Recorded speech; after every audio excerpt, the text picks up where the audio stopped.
So, what's up mananap? Ngayong araw na to, tuturuan ko kayo kung paano mag-drive ng automatic na motor o di kaya scooter. So, tuturuan ko rin kayo kung paano magmaneho ng semi-automatic tsaka full manual na motor. So, mag-uumpisa muna tayo sa automatic. Next video na naman yung semi-automatic, then next yung full manual. So, ang feature motorcycle natin ngayon is itong Mio Sporty, Yamaha Mio Sporty 125. Shoutout pala kay Tito, nagpahiram nitong motor niya. So, thank you. So, ito yung motor, Yamaha Sporty 125, matte orange. Ayan. So, maghahanap muna ako ng lugar na malilim tsaka tahimik kasi medyo maingay yung radyo ng kapitbahay dito ngayon. So, let's go! Ayun nga guys, no? Bago ko kayo turuan kung paano magmaneho, ituturo ko muna sa inyo yung mga basic parts nitong motor para familiar kayo dun sa mga parts ng motor na kailangan yung malaman bago kayo mag-drive. So, hanap-hanap lang muna ako na magandang lugar para maturo ko sa inyo ng maayos.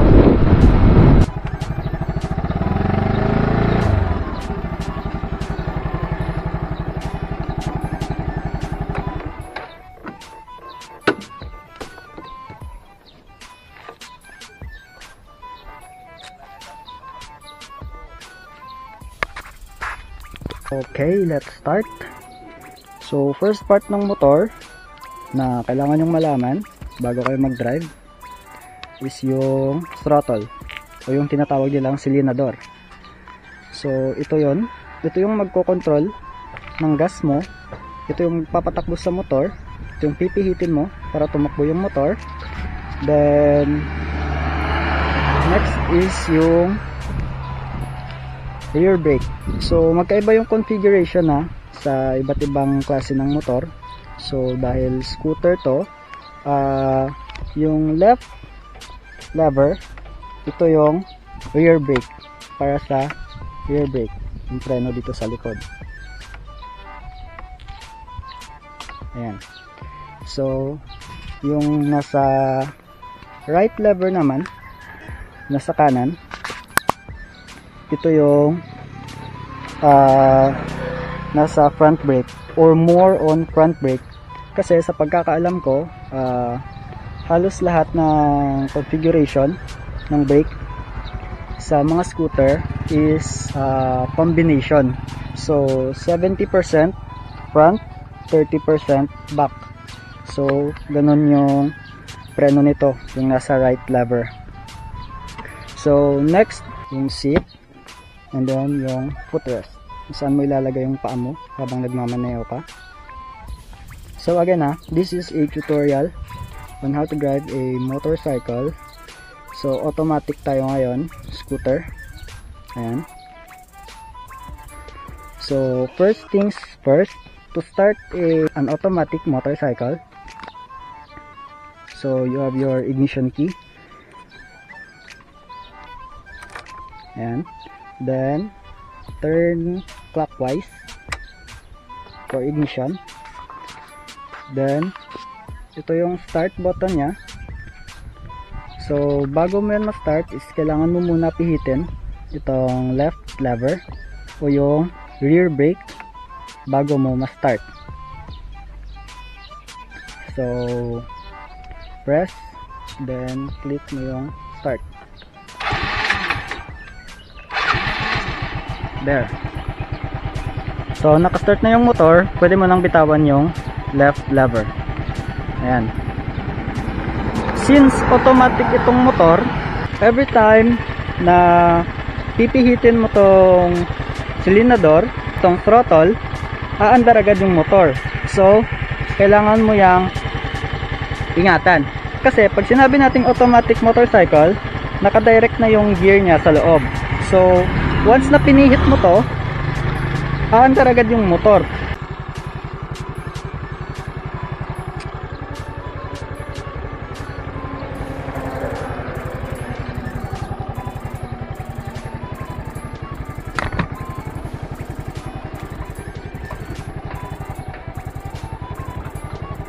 Okay, so once na-start nyo na yung motor, the first thing you wanna do is, syempre, iangat nyo yung side stand. Iangat nyo yan. And then, you should know how to control the throttle. Ito, itong silinador. Dapat, wag nyong biglain. Kasi nga, automatic tong motor. So, kapag pinihit mo yan, tatakbo at tatakbo agad yan. So, dapat, dahan-dahan lang muna. Hanggang sa maramdaman mong tumatakbo na yung motor. Yan, ganyan. So, learn to control the throttle o yung pulso mo. Pulsuhan lang. So, learn to control the throttle first para hindi ka mabigla. Kasi, dun pinaka-prone yung aksidente. Kasi maraming nabibigla dito sa throttle kasi hindi nila nakokontrol. So first, you need to learn how to control the throttle. Ayan. So once na alam mo na kung paano gamitin yung throttle or how to control the throttle and komportable ka na, next step is when and how to apply the brakes. So meron tayong dalawang brake lever dito. Ito yung left lever, which is sa rear, sa likod na preno. And yung sa right, ito, sabi ko kanina, combination, 70% ng brake sa harap, then 30% sa rear. So, once tumatakbo na yung motor mo, let's say, gusto mong bumagal, bawasan yung takbo mo, it is recommended na yung gagamitin mo lang is yung nasa left lever mo, o yung nasa rear brake mo. If you want to slow down. Then, when to apply andito sa front brake o yung nasa right lever. So, you just need to use this. Gagamitin mo lang to kapag you want to stop, kapag mabagal na yung takbo mo. So, in short, never use right brake kung mabilis yung takbo mo. Kasi maaari itong maging dahilan para mag-slide ka at matumba kasi mas malakas yung kapit ng front brake kesa sa rear brake. So, use this only when you want to stop. Kapag gusto mo nang tumigil. O di kaya, mabagal na yung takbo mo, dun ka lang gagamit nito. So, first, you need to slow down using the left brake. Dito. You need to slow down first. Then, kapag medyo mabagal na siya, or mabagal na talaga siya, so dito ka lang gagamit ng right brake in order for you to stop. So, once na komportable ka nang gamitin itong mga bagay na to, so, pwede na tayo magpatakbo ng motor. Pero, dahan-dahan lang muna. Carefully and slowly. So, dito. So, throttle lang, konti, hanggang sa tumakbo lang yung bike. So, dapat yung paa mo naka-prepare pa rin or nakatukod in case na titigil ka. So, yung left hand mo is dapat naka-prepare palagi dito sa left brake, yung nasa rear brake natin. So that prepare ka kung gusto mong tumigil or umagal. So, for safety, wag muna natin gagamitin to dito. Ito lang. Kasi practice pa lang naman and mabagal pa lang naman yung tatakboy natin. So, let's go. So, throttle muna konti. Konti lang. Pakiramdaman mo muna dito tumakbo yung motor. There. Yung paa ko, naglalakad lang in order for me to control the throttle para hindi ako mabigla. So, dahan-dahan lang. konting-konti lang para lang mapatakbo mo yung motor. Alalay lang. There. And then, kapag kabisado mo na o kontrolado mo na yung throttle, pwede mo siyang patakbuhin. You need to give more gas para tumakbo talaga yung motor. Pero control pa rin, syempre, wag natin bibiglain. So wag nating bibiglain itong silinador para hindi tayo mabigla. So ganito lang, gas hanggang sa tumakbo tayo. Then iangat yung dalawa nating paa once na medyo stable na yung takbo natin, medyo balance na. So ilagay yung paa dito sa footrest ng motor. There. Then look straight on the road. Control your throttle. Ayan. And umaandar na tayo. So diretso lang tingin. And wag na wag tayong magpapanik. So I want to stop right here. So dito ko na i-apply yung left brake o yung rear brake natin. So gusto kong tumigil dito dahil mabagal pa naman yung takbo natin. Pwedeng rear brake lang yung gagamitin ko. So ipigain ko to, dahan-dahan lang din hanggang sa mag-stop. There. Then lalagay yung paa ko sa kalsada para hindi ako matumba, syempre. Ayan. We're on full stop.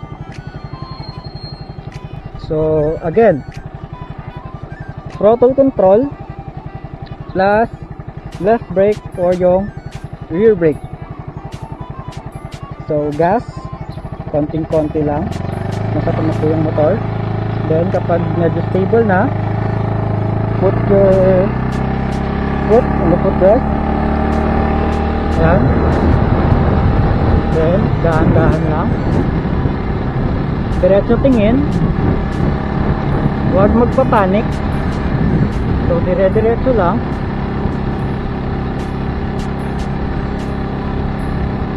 Then use your rear brake kasi mabagal lang naman yung takbo mo para bumagal ka. So release your throttle. Then use your rear brake.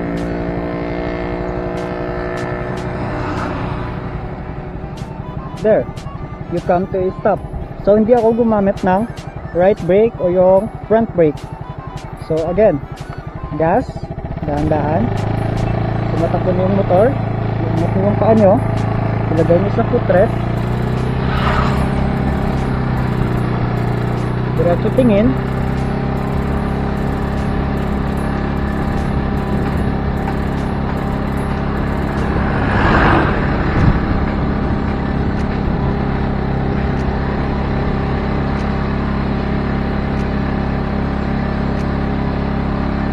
Then you want to stop, so use your rear brake.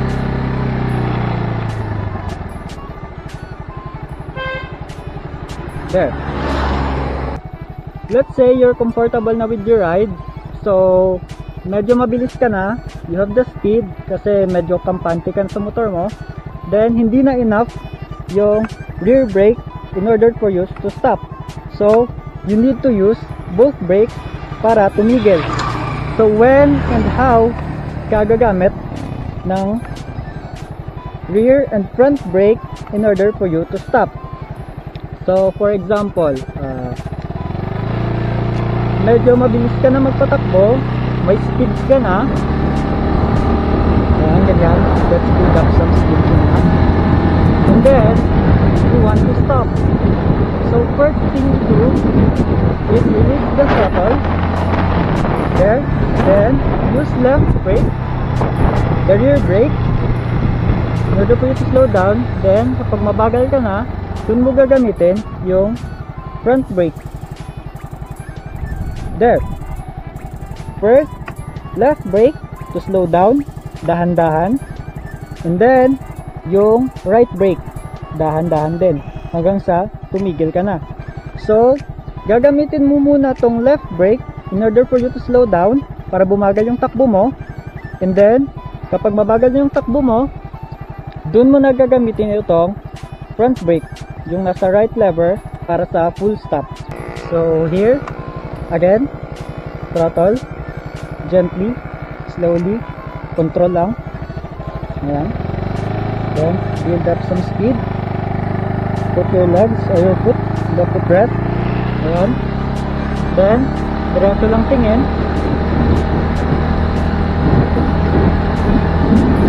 Ayan. Tumatakbo na tayo.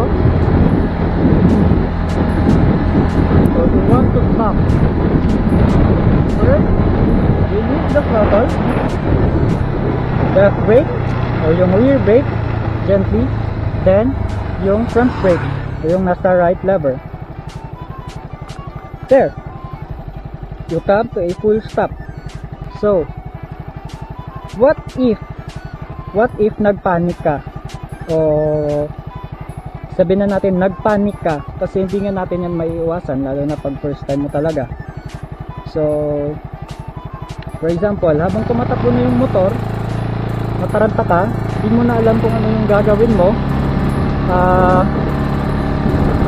You just only need to remember na never ever squeeze the throttle more. So kumbaga, dahil ito yung nagpapatakbo sa motor, wag mong susubukang pihitin ulit ito.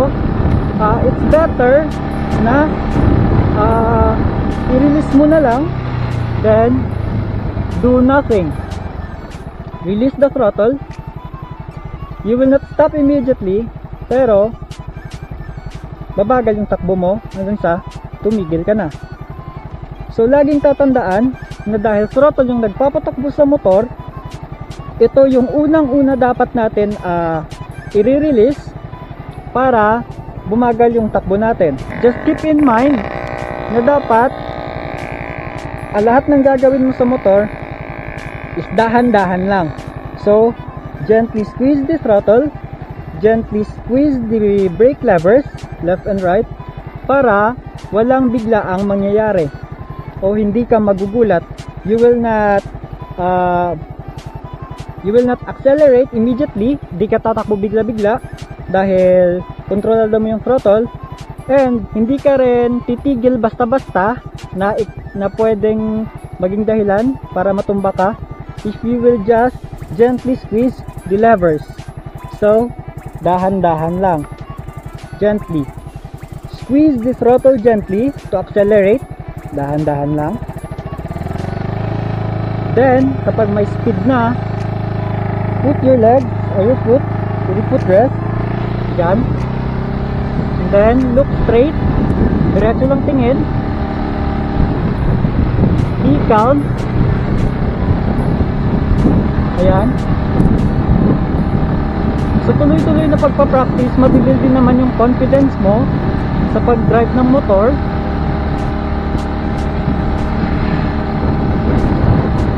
Ayan. So you wanted to stop. First, you need to slow down. So you need to release the throttle. There. Then left brake. You want to stop. Right brake. There. So paulit-ulit lang hanggang sa mabuild mo yung confidence and makuha mo yung tamang control ng throttle and yung brakes. And syempre dapat dahan-dahan lang para iwas aksidente. So yun lang naman. Throttle control, brakes, gentle ka lang sa lahat ng gagawin mo sa motor para hindi ka mabigla. So kapag alam mo na gamitin yung throttle and yung brakes, wala ka nang masyadong magiging problema sa pagmamaneho ng motor na automatic. So again guys, this is a scooter, an automatic motorcycle. So meron lang tayong throttle, left lever, rear brake, right lever, front and rear, combination brake. So yun lang yung mga bagay na kailangan natin malaman para tumakbo and huminto yung motor. On my next video, tuturuan ko naman kayo kung paano magmaneho o mag-drive ng semi-automatic. Yung motor na walang clutch lever pero merong cambio.